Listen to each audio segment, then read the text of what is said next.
WhatsApp boys and girls സുഖമാണെന്ന് വിചാരിക്കുന്നു. ഇന്നത്തെ വീഡിയോക്കകത്ത് നമ്മൾ തിരിച്ച് ആലപ്പുഴയിലോട്ട് പോവുകയാണ്. പക്ഷെ ആലപ്പുഴയ്ക്ക് പോകുന്നതിന് മുമ്പേ I'm just dwelling on this thought. ഇങ്ങനെ പറയുന്നത് നിങ്ങൾക്കറിയാം, ഞാൻ സ്ഥലം മേടിക്കാൻ നോക്കിയിട്ട് സ്ഥലത്തിൻ്റെ ഡോക്യുമെൻറ്റ്സ് അവസാനം ആകാതെ വന്ന 6 മാസം സ്ഥലം മേടിക്കാൻ പറ്റിയില്ല. അതാണ് പിന്നെ സ്ഥലം മേടിക്കുന്നതുകൊണ്ടാണ് പിന്നെ ഞാൻ വണ്ടി എടുക്കാതെ വണ്ടി ഡിലേ ആക്കിയത്. എന്ന് വെച്ചാൽ സ്ഥലം മേടിച്ച് കഴിഞ്ഞിട്ട് പിന്നെ വണ്ടിയുടെ പുറകെ പോകാം, അല്ലെങ്കിൽ പിന്നെ വണ്ടി ഇടയ്ക്ക് വെച്ചായില്ലെങ്കിൽ എന്ന് വെച്ചാൽ സ്ഥലം മേടിച്ച് കഴിഞ്ഞ് ലോണൊക്കെ വണ്ടിക്ക് വണ്ടി മേടിച്ച് കഴിഞ്ഞിട്ട് പിന്നെ സ്ഥലം മേടിക്കാൻ പറ്റില്ല, ലോൺ വല്ലതും ക്ലിയർ ആയില്ല, അങ്ങനത്തെ ഒരു തോട്ടലുണ്ട്. ആദ്യം സ്ഥലം മേടിച്ച് കഴിഞ്ഞിട്ട് പിന്നെ വണ്ടി മേടിക്കാം എന്നാണ് വിചാരിച്ചിരുന്നത്. പിന്നെ എപ്പോഴെങ്കിലും ബൈക്ക് ഞാൻ മേടിക്കാം, എൻ്റെ ഇഷ്ടമുള്ള ഡ്രീം ബൈക്ക് എന്നൊക്കെ പറഞ്ഞാൽ നടത്തില്ല, എനിക്ക് ഏറ്റവും ഇഷ്ടമുള്ളൊരു ബൈക്ക്. അങ്ങനെയാണ് ഞാൻ ഗെയിം പ്ലാൻ ഇട്ടിരുന്നത്. പക്ഷേ സ്ഥലം 5-6 മാസം 7 മാസം കഴിഞ്ഞിട്ടും അതിൻ്റെ ഡോക്യുമെൻ്റ് ഇതായപ്പോൾ എനിക്ക് പുതിയൊരു സ്ഥലം നോക്കിക്കൊണ്ടിരിക്കുക. പുതിയ സ്ഥലം കുറച്ച് സമയം എടുക്കും മേടിക്കാൻ. അപ്പോൾ എനിക്ക് 2 ഓപ്ഷൻ ഉണ്ട്. കാറ് മേടിച്ചിട്ട് അധ്വാനിച്ച് എന്നൊക്കെ പറഞ്ഞിട്ട് കാര്യമില്ല. I am a YouTuber, so okay I can technically make it happen if I work really hard, really hard. ഞാൻ നല്ല രീതിയിൽ അധ്വാനിച്ച് കഴിഞ്ഞാൽ യൂട്യൂബർ ആയതുകൊണ്ട് I can make it happen. I can buy a car and sort of clear the entire debt in 6 months. എനിക്ക് ഉറപ്പ് ഉണ്ടെന്ന് ചോദിച്ചു കഴിഞ്ഞാൽ ഇല്ല, എന്നാലും പറ്റുമെന്ന് എനിക്കറിയാം. പക്ഷെ ഉറപ്പായിട്ട് നടക്കുമെന്ന് ചോദിച്ചാൽ ഇല്ല. അപ്പം ഞാൻ ഉദ്ദേശിക്കുന്നത് why not I buy a 1390. അത് കണ്ടില്ലല്ലേ ഞാൻ പറയാൻ വന്നത്. കാറുമല്ല വീടുമല്ല, 1390. Yes, I'm thinking I buy a 1390. 1390യുടെ എക്സ് ഷോറൂം കോസ്റ്റ് എന്ന് പറയുന്നത് ഏകദേശം 23 lakhs. On road cost Cochin എന്ന് പറയുന്നത് ഏകദേശം 29 ലക്ഷം. വല്ല അക്സറീസ് ഒക്കെ ഞാൻ ആഡ് ചെയ്ത് കഴിഞ്ഞാൽ മോനെ 30 ലക്ഷത്തിൽ കൂടുതൽ പോകുന്ന ബൈക്ക് വേണോ മോനെ ദിനേശ് എന്നൊക്കെ ചോദിച്ചു കഴിഞ്ഞാൽ അറിയില്ലടേ, എനിക്ക് പണ്ടോട്ട് ഇഷ്ടമുള്ള ബൈക്കാടെ, ഞാൻ മേടിച്ചേക്കാടെ, പോട്ടടെ എടുത്തേക്കാടെ എന്നൊക്കെ ചോദിച്ച് വെറുതെ നഷ്ടം വന്നാലും എന്താ, ഇഷ്ടമുള്ള ബൈക്കല്ലേ എന്നൊക്കെ വിചാരിച്ച് എടുത്തേക്ക് അങ്ങോട്ട്. അതെടുത്തിട്ട് നമുക്ക് ഒരു ഓൾ കേരള ട്രിപ്പ് ആദ്യം, പിന്നെ ഓൾ ഇന്ത്യ അല്ലെങ്കിൽ ഏകദേശം ഒരു സംവാട്ട് ഇന്ത്യ ട്രിപ്പ് കൂടി ചെയ്യാം. ഓൾ കേരള കഴിഞ്ഞിട്ട് അങ്ങോട്ട് കയറി പോവാം. എന്ത് പറയുന്നത് നിങ്ങൾ കമൻസിൽ പറ. എന്തായാലും ഞാൻ ഇപ്പം വൈറ്റില വഴി തിരിച്ച് ഇന്നലത്തെ 48 മണിക്കൂർ ഉറങ്ങാത്ത ചാലഞ്ച് കൺകുരു വന്നിട്ട് ഞാൻ തിരിച്ച് വീട്ടിലോട്ട് പോയിക്കൊണ്ടിരിക്കുക.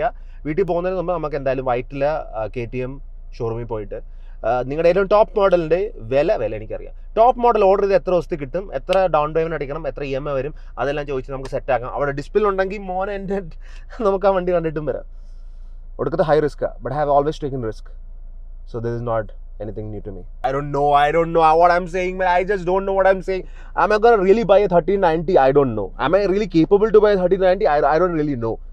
But am I gonna try buying a 1390? Hell yeah. Is this gonna be a dumb mistake? Yes. Am I gonna do it? Most probably. നമുക്ക് പോവാം. ഇനി സമയം കളയണ്ട. എന്നൊക്കെ സമയം കളയുന്നത് ഞാൻ.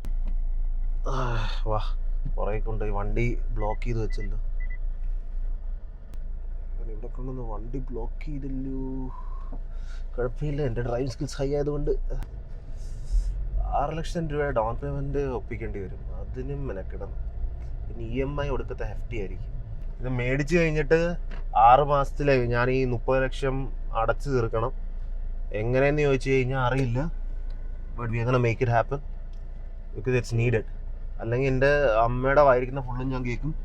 സ്ഥലം മേടിക്കേണ്ട പൈസ ഞാനടുത്ത് വണ്ടി മേടിച്ചത് 6 ലക്ഷം മതി എന്നവർ പറഞ്ഞു കഴിഞ്ഞാൽ നമുക്ക് 6 ലക്ഷം വീട്ടിൽ പോയിട്ട് ഒപ്പിക്കാം. പിന്നെ വരുന്ന വ്ളോഗിലൊക്കെ ഞാൻ 6 ലക്ഷം കൂട്ടി ഉണ്ടാക്കിയിട്ട് അവിടെ കൊണ്ടുപോയി കൊടുത്തിട്ട് നമ്മൾ ആ സാധനം ലോൺ സെറ്റ് ആയിരുന്നു മോനെ. 1390 വെച്ചായിരിക്കും എൻ്റെ മരണം.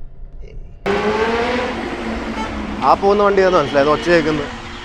എന്നാലും ഞാൻ വണ്ടി കുറച്ച് മുമ്പിലാണ് പാർക്ക് ചെയ്തത്, അവിടെ കയറ്റത്തിനോടെ സ്ഥലമില്ല. എന്തായാലും അവിടെ വണ്ടി കാണാനുണ്ടെങ്കിൽ കണ്ടിട്ട് വരാം. പിന്നെ മേടിച്ചിട്ട് എന്താവുക, ഈ വഴി കൂടി പോയി അവിടെ ഇരിക്കുന്നു അങ്കിൾ കിടക്കും. ഓഹോ 1390 വല്ല ഉണ്ടാകത്ത് ബോയ്സ്. അപ്പോൾ ഒരു പ്രോബ്ലം ഉണ്ട്, 1390ക്ക് സർവീസ് കേരളത്തിലില്ല, ബാംഗ്ലൂരിൽ പോകണമെന്ന്. ഇത് സർവീസ് എന്തായാലും 1000 കിലോമീറ്റർ ആകുമ്പോൾ ഡയറക്റ്റ് ബാംഗ്ലൂർ ഓടിച്ചു കൊണ്ടുവരും സർവീസിന് വേണ്ടി മാത്രം. പിന്നെ ഇല്ല 10000 കിലോമീറ്റർ കണ്ട്. അപ്പോൾ വർഷം ഞാൻ ബാംഗ്ലൂർ ട്രിപ്പ് അടിക്കേണ്ടി വരും. ഇനിയിപ്പം അവർ ഡൗൺ പേയ്മെൻറ്റ് കാര്യം ചോദിച്ചുകൊണ്ടിരിക്കുക, എത്ര രൂപ അടയ്ക്കണമെന്ന്. ബ്രോ വിളിച്ച് ചോദിച്ചുകൊണ്ടിരിക്കുക എൻ്റെ ബൈക്കിന് വേണ്ടിയുള്ള ഡീറ്റെയിൽസ്. ഫസ്റ്റ് സർവീസ് 1000 കിലോമീറ്ററിലാണ്, പിന്നെ ഓരോ 15000 കിലോമീറ്റർ കൂടുമ്പോഴാണ്. 15000 കിലോമീറ്റർ സർവീസ് കൊള്ളാവാ. സർവീസ് കൊള്ളാം, കാരണം ഓസ്ട്രേലിയ പോയി ട്രെയിനിങ് കിട്ടിയിട്ടുള്ള ടെക്നീഷ്യന്മാരാണ്. ഓസ്ട്രേലിയ പോയി വന്ന ടെക്നീഷ്യൻ അല്ലല്ലേ, എനിക്ക് വലിയ ഉറപ്പില്ല. സർവീസിന് നോർമൽ കോസ്റ്റ് ഉണ്ട്. സർവീസ് കോസ്റ്റ് ഏകദേശം 20-30 അറേഞ്ച് വരും. പിന്നെ 5 ലക്ഷം രൂപ നോൺ റീഫണ്ടബിൾ ഡെപ്പോസിറ്റ് ചെയ്യണം. എന്നാൽ മാത്രമേ വണ്ടി നമ്മൾ ആ ഇത് കിട്ടിയതിന് ശേഷം വണ്ടി വന്നതിന് ശേഷം നമ്മൾ ബാക്കി ഫിനാൻസിന്റെ കാര്യങ്ങളും പ്രൊസീഡ് ചെയ്യുള്ളൂ. ഓക്കെ, നോൺ ഡെപ്പോസിറ്റ് ആദ്യം തന്നതായിട്ട് പിന്നെ ഫിനാൻസ് നോക്കുക. അത് റീഫണ്ടബിൾ ആണ്, ഐ മീൻ നോൺ റീഫണ്ടബിൾ. മനസ്സിലായി. ഇതെന്ന് പറഞ്ഞാൽ ഒരു കുഴപ്പമുണ്ട്, സർവീസ് സെൻ്ററാണ് ഏറ്റവും വലിയ കുഴപ്പം. ബാംഗ്ലൂരിൽ പോയി സർവീസ് ചെയ്യണമെന്ന്. ബാംഗ്ലൂരിലേ ഉള്ളൂ. ബാംഗ്ലൂർ പിന്നെ ചെന്നൈയിലുണ്ട്. ചെന്നൈയിൽ കുറച്ച് നാളായിട്ട് ഓപ്പൺ ആക്കുമെന്ന് സർവീസ് സെൻ്റർ. ഇപ്പോൾ ഉണ്ട്. എനിക്ക് ബാംഗ്ലൂരിലുള്ള സംഭവങ്ങളൊന്നും വലിയ മതിപ്പില്ല. അതാ ഒരു കുഴപ്പം. അവന്മാരൊക്കെ എനിക്ക് മറ്റേ എൻ്റെ കയ്യിരിക്കുന്ന യമഹ 250 ഇല്ലേ, ആ 250 സീസിയുടെ ബൈക്ക് പോലും അവിടെ സർവീസ് ഷോകമാക്കി. അപ്പോഴാണ് 1350 സീസിയുടെ ബൈക്ക്. അപ്പോൾ സർവീസ് സെൻ്ററിൽ പോയി വരാൻ 600 കിലോമീറ്റർ, 1300 കിലോമീറ്റർ.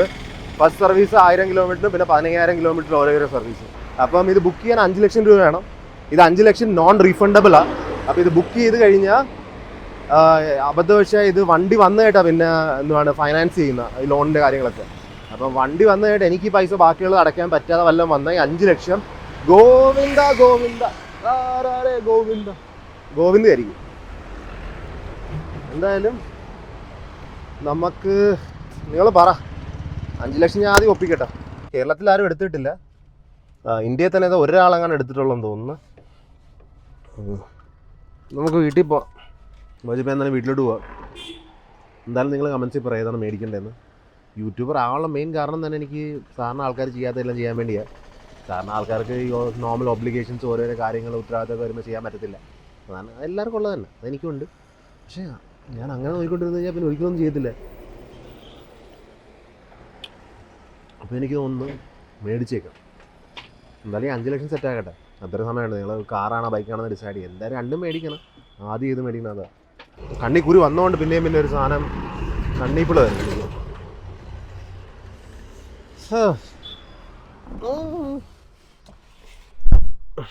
തുടക്കത്തെ വലിയ ഡിസിഷൻ ആണെങ്കിലും എനിക്ക് ഇത്ര വലിയ ഡിസിഷനായിട്ട് ചിന്തിക്കാൻ താല്പര്യമില്ല.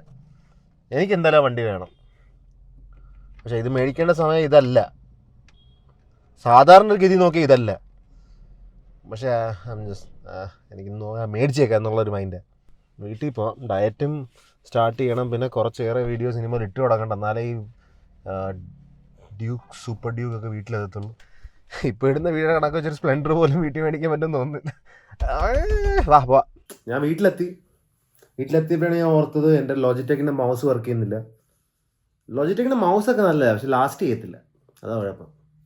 എന്തായാലും ഇതിപ്പോൾ വാറണ്ടിയിലുള്ളതുകൊണ്ട് ഇതിപ്പോൾ നാളെ എറണാകുളത്ത് കൊണ്ടുപോകേണ്ടി വരും. ഒരു കസ്റ്റമർ കെയറിൽ വിളിച്ചായിരുന്നു. അപ്പോൾ അവർ പറഞ്ഞ് കുറച്ച് ട്രബിൾ ഷൂട്ടിംഗ് മെത്തേഡ്സ് ഉണ്ട്, അതൊക്കെ ട്രൈ ചെയ്യാൻ. എന്ത് ട്രബിൾ ഷൂട്ട് ചെയ്തിട്ട് ഓണാകുന്നില്ല. അപ്പോൾ എന്തായാലും നമുക്ക് നാളെ ഇത് കൊണ്ടുപോയി കൊടുക്കാം.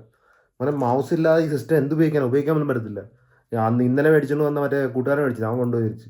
മൗസ് ഇല്ല ഇപ്പം എനിക്ക്. അച്ഛനും അമ്മയൊന്നും ഇല്ല, ഞാൻ മാത്രമേ ഒറ്റയ്ക്കുള്ളൂ. ശുഭാഷ് ബോയ്സ്, ഞാൻ ഇപ്പോൾ ഉറങ്ങി എഴുന്നേറ്റേ ഉള്ളൂ.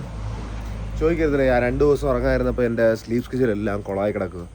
ഒന്ന് വീട്ടിൽ നിന്ന് പുറത്തിറങ്ങാമെന്ന് വിചാരിച്ചപ്പം അച്ഛൻ ഗേറ്റൊക്കെ പൂട്ടി. 10:30 ആയതേ ഉള്ളൂ വീട്ടിൽ. അപ്പം തന്നെ വെയിറ്റ് പൂട്ടി. ഏതായാലും താക്കോൽ കൊണ്ടുവന്നിട്ടുണ്ട്, തുറക്കാം. അപ്പോൾ ഞാൻ എൻ്റെ ലൈഫിൽ മിക്ക കാര്യങ്ങളും തോട്ട്ഫുൾ ഇമ്പൾസീവാണ്. ഞാൻ തോട്ട്ഫുൾ ഇമ്പൾസീവ് കാരനാണ്. എന്ന് വെച്ചാൽ ചിന്തിച്ചിട്ട് പെട്ടെന്ന് ചെയ്യുന്ന കൂട്ടത്തിലാണ്. അല്ലെങ്കിൽ ഇമ്പൾസീവ് എന്ന് മാത്രമാണെങ്കിൽ നമ്മൾ ചിന്തിക്കത്തില്ല. തോട്ട്ഫുൾ ആണ്, അപ്പോൾ അതുകൊണ്ടാണ്. എന്നാലും എടുത്ത് ചാടി ചെയ്യും ഞാൻ. അതാണ് എനിക്കിഷ്ടം. കൂടുതലെന്ന് ഉറപ്പിക്കുന്ന സാധനമൊന്നും പെട്ടെന്ന് നടക്കാറില്ല. ആ സ്ഥലമൊക്കെ വീട്ടിൽ ഡീൽ ചെയ്യുന്നതുകൊണ്ടാണ് അത് ഇത്ര ഡിലേ ആയത്. ഞാൻ ഡീൽ ചെയ്യാം, ആ സ്ഥലം കിട്ടണം, വേറെ കാര്യം. എന്നാലും വീട്ടിൽ ഡീൽ ചെയ്യുന്ന സ്ഥലമൊക്കെ ഇങ്ങനെ അരഞ്ഞ് പോകുന്ന കാര്യങ്ങൾ ഈ ബൈക്കൊക്കെ ഇട്ട് ഇറക്കിപ്പിക്കാൻ എനിക്ക് താല്പര്യമില്ല. എന്നാലും 5 lakhs കൈ വരട്ടെ, നമുക്ക് തീരുമാനമാക്കാം. കൈ വരട്ടെ. കൈ വന്നു കഴിഞ്ഞാൽ പിന്നെ നമുക്ക് ബുക്ക് ചെയ്യാൻ പറ്റില്ല. പിന്നെ അതാണ് അപ്പോൾ പ്രോപ്പർ ഡിസിഷൻ ചെയ്യേണ്ട സമയമാണ്. ഇപ്പോൾ ഈ പാതിരാത്രി ഞാൻ എങ്ങോട്ട് പോകുമെന്ന് വിചാരിച്ചു കഴിഞ്ഞാൽ മിക്ക കടയും അടച്ചു. പിന്നെ എന്തിനാ ഇറങ്ങിയെന്ന് അറിയത്തില്ല. മിക്ക കടയും ഒരുപാട് അടച്ചു കിടക്കുക. കൊള്ളാം. എനിക്കിപ്പോൾ ഇല്ലേ, എന്നാലും കടയൊന്നും ഇല്ലാതെ ഞാൻ തിരിച്ച് വീട്ടിലോട്ട് വരുമായിരുന്നു. അപ്പോൾ എനിക്കൊരു കോള് വന്നു. ഇതിനു മുമ്പ് എന്നെ വിളിച്ചിട്ടുള്ളതെന്ന് പറഞ്ഞു ഇതൊരു മൂവി പ്രൊഡക്ഷൻ എങ്ങാണ്ട. അപ്പോൾ അതിനുവേണ്ടി പ്രൊഡക്ഷനായിട്ട് പ്രൊഡ്യൂസ് ചെയ്യാൻ കുറച്ച് ക്യാഷ് തരുമെന്ന്. സാഹിത്യക്കാര്യം ഓൾറെഡി ഇപ്പോൾ ഒരു 30 ലക്ഷം രൂപയുടെ വണ്ടിക്ക് ഓൾറെഡി വില കൂടുതലാണത്. അത് ജാസ്തി വില ഏതാണ് ആരും മേടിക്കാതെ. ഇതിൽ ഒരെണ്ണം കണ്ട മേടിച്ചിട്ടുള്ള ആൾക്കാർ. ഒരു ഹൈപ്പർ നേക്കിൻ്റെ അത്രയും വില ഒടുക്കത്തെ ഹൈയാണ്. ഒരു 16-18 ലക്ഷത്തിന് വണ്ടിയാണത്. പിന്നെ ഇന്ത്യ വരുമ്പോൾ ടാക്സും അതൊക്കെ കൂടി ഇപ്പോൾ 29 ലക്ഷം എടുക്കും അത് റോഡിലിറക്കുക. ആക്സറീസൊക്കെ ആഡ് ചെയ്ത് എത്രയാണെന്ന് എനിക്ക് അറിയത്തോലുമില്ല. അവനെ വർക്ക് വാട്സപ്പിൽ അയച്ചുകൊണ്ടിരിക്കുകയാണ്. First short film, second short film. ഇത് പ്രൊഡ്യൂസ് ചെയ്യണം. അവനാണ്ട് എറണാകുളത്തോണ്ട് നേരിട്ട് കാണണമെന്നൊക്കെ. ഇതൊന്നും റിട്ടേൺ ഇല്ലെന്ന്. എക്സ്ട്രാ ചെലവ് മാത്രം എപ്പോഴും മല്ലയെ പൊക്കിയെടുക്കണോ, അതാണ് ഉദ്ദേശിക്കുന്നത്. ബോയ്സ്, ഇനി എന്തായാലും സമയം വേസ്റ്റ് ചെയ്യണ്ട, നമുക്ക് ഇന്നത്തെ വീഡിയോ ചേർത്താം. കുറേയേറെ വർക്കുകളുണ്ട്. ഞാൻ കുറച്ചേറെ പ്രൊജക്റ്റ് ഒക്കെ എടുത്ത് കുറേ വീഡിയോസ് പോസ്റ്റ് ചെയ്യാനുള്ള മൈൻഡ് സെറ്റിലാണ്. എന്തായാലും നാളെ നമുക്ക് ലോജിറ്റെക്ക് പോയി നന്നാക്കാം. അപ്പോൾ ബൈക്ക് മേടിച്ച് കഴിഞ്ഞാൽ നമ്മൾ ഓൾ കേരള റോഡ് ട്രിപ്പ് ആയിരിക്കും ബൈക്കിൽ. പിന്നെ അത് കഴിഞ്ഞിട്ട് കേരളത്തിന് പുറത്തോട്ടും പോകും. അപ്പോൾ എന്തായാലും എന്ത് വീഡിയോ ഇത്രയുള്ളത്, നമുക്ക് നാളെ കാണാം. പീസ്.